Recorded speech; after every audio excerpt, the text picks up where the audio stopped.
भारत में अफगानिस्तान का जो दूतावास है वो आज से बंद हो रहा है। अफगानिस्तान में तालिबान शासन के आने के बाद भारत में जो पुरानी सरकार का दूतावास था वो काम कर रहा था और इस पर अफगानिस्तान की तरफ से औपचारिक बयान में दूतावास बंद होने को लेकर अफसोस और दुख भी जाहिर किया गया है। हमारे साथ हमारे वरिष्ठ सहयोगी उमा शंकर सिंह जुड़ गए हैं। उमा, ये दूतावास बंद होने के पीछे की वजह क्या है और किस तरह का असर इसका अब देखने को मिलेगा?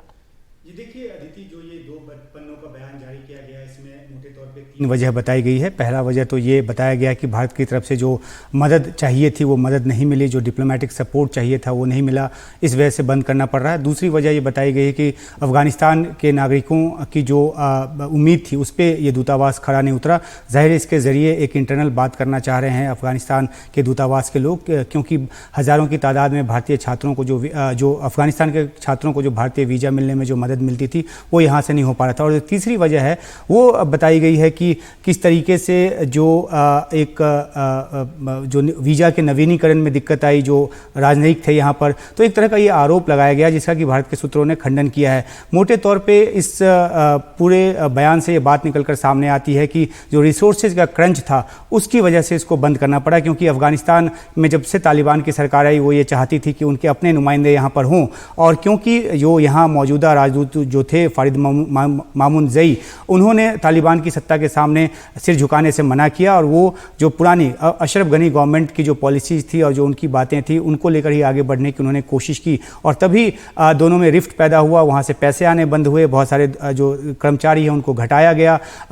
सैलरी तक नहीं मिल रही थी। ऐसे में बहुत सारे जो राजनयिक हैं या तो अफगानिस्तान लौट गए, जो वहाँ नहीं जा सकते थे वो किसी दूसरे देश में जाकर उन्होंने पनाह ली। तो ये सारी बातें हैं और इसमें ये खंडन किया गया है कि ऐसा कुछ नहीं है कि बहुत सारे डिप्लोमेट जाके उन्होंने पनाह ली हो, लेकिन ये पूरा का पूरा जो मामला है वो इस तरह से है कि क्योंकि तालिबान की सरकार के साथ इस दूतावास की बन नहीं रही थी और आसपास के देशों में तमाम तकरीबन 14 देशों में तालिबान अपने नुमाइंदे जो है वो पीछे के दरवाजे से भेज चुका है। हालांकि किसी भी कंट्री ने तालिबान की सरकार को मान्यता नहीं दी है, लेकिन किसी न किसी तरीके से वो अपना जो नुमाइंदा है वो चीन भी भेज चुका है, ईरान भी भेज चुका है, तुर्कमेनिस्तान भी भेज चुका है, पाकिस्तान में तो है ही उनके नुमाइंदे। तो इस तरीके से यहाँ पर भी तालिबान चाहता था लेकिन वो नहीं हो पाया। एक रिफ्ट अप्रैल में भी देखने को मिला जब एक यहाँ के राजनयिक जो कि तालिबान के सत्ता के समर्थन में थे उनको नुमाइंदा बनाने की कोशिश हुई, लेकिन मौजूदा जो राजदूत हैं उनकी टीम की तरफ से जो एक विरोध किया गया तो उसके बाद वो हो नहीं पाया। तो ये अपनी कॉन्ट्राडिक्शन है जिसकी वजह से ये जो दूतावास है उसको बंद करने का फैसला लिया गया है। हालांकि बहुत सारी बातें जो है वो भारत पे इम्प्लीकेट करने की कोशिश की गई है। बिल्कुल, जिस तरह से उमा आप बता रहे हैं कि एक तरफ वो कह रहे हैं कि जिस तरह की भारत से अपेक्षित थी मदद वो नहीं मिली, दूसरी तरफ वो ये भी कह रहे हैं कि जो दूसरे देशों में इनके राजनयिकों की शरण लेने का आरोप था उसको भी ये लोग खंडन कर रहे हैं। तो भारत का पक्ष इसमें क्या है इस वक्त? जी देखिए, सीधी सी एक बात है कि किसी भी देश का जो एम्बेसी होती है उसमें जो राजदूत होते हैं और जो राजनयिक होते हैं वो उस देश को रिप्रेजेंट करते हैं यहाँ पर। और जब एक डिस्कनेक्ट पैदा हो गया काबुल की जो सरकार है तालिबान की उसमें और यहाँ जो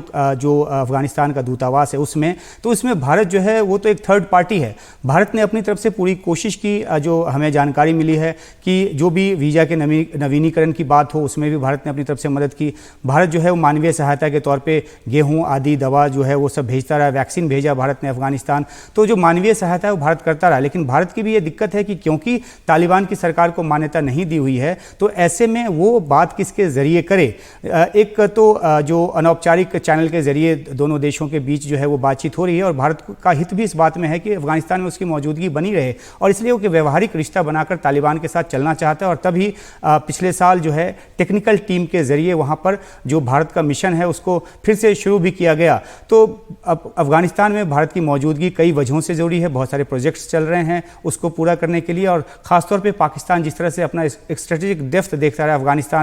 अफगानिस्तान में, उसको भी काउंटर करने के लिए भारत की मौजूदगी वहाँ पे ज़रूरी है। तो एक तरफ भारत जो है वो तालिबान के साथ रिश्ते बनाकर चलना चाहता है, व्यवहारिक रिश्ते बनाकर चलना चाहता है, और जब यहाँ उनके नुमाइंदे से यानी कि जो पुराने अशरफ गनी के समय के नियुक्त जो राजदूत हैं उनके साथ काबुल की ना बन रही हो तो इसमें भारत ज़्यादा कुछ कर नहीं सकता। तो ये भारत का पक्ष रहा है कि, और दूसरी बात जो एक और बात कही गई कि जो काबुल में इंक्लूसिव गवर्नमेंट बनाने की दिशा में भारत ने कोई कदम नहीं उठाया। भारत के अकेले के हाथ में ये बात नहीं है कि वो इंक्लूसिव गवर्नमेंट बना ले। अमेरिका वहाँ 20 साल रूल करके गया अपनी सेना के बूते, वो तक नहीं कर पा रहा है। तो भारत तो अपनी तरफ से आधिकारिक तौर पर और बयानों में कहता रहा है कि वहाँ पे इंक्लूसिव गवर्नमेंट हो, और ये भी एक बड़ा मुद्दा है क्योंकि तालिबान की जो सरकार है उसको किसी ने अभी तक मान्यता नहीं दी है, क्योंकि वहाँ पे सभी वर्गों की, सभी लोगों की जो एक इंक्लूसिव गवर्नमेंट है वो तालिबान बनाने में अभी तक नाकाम रहा है और एक बोन ऑफ कंटेंशन रहा है। तो भारत अपना पक्ष मजबूती से रखता रहा है। ये जो दूतावास बंद हुआ है ये इंटरनल अपना जो फाइटिंग है तालिबान की सरकार के साथ यहाँ के दूतावास की। एक आखिरी बात ये भी कहूँगा कि जब तालिबान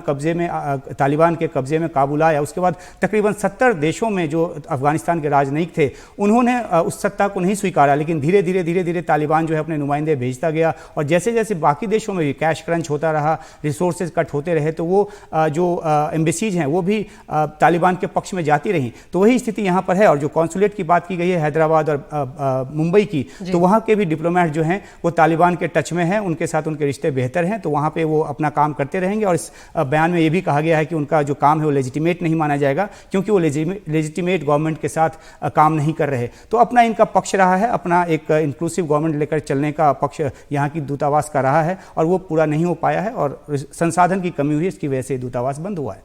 बहुत बहुत शुक्रिया उमा इस तमाम जानकारी के लिए। तो यहाँ पर 2021 से अफगानिस्तान में तालिबान की सरकार है और पुरानी सरकार का दूतावास चल रहा था जो अब बंद हो जाएगा भारत में।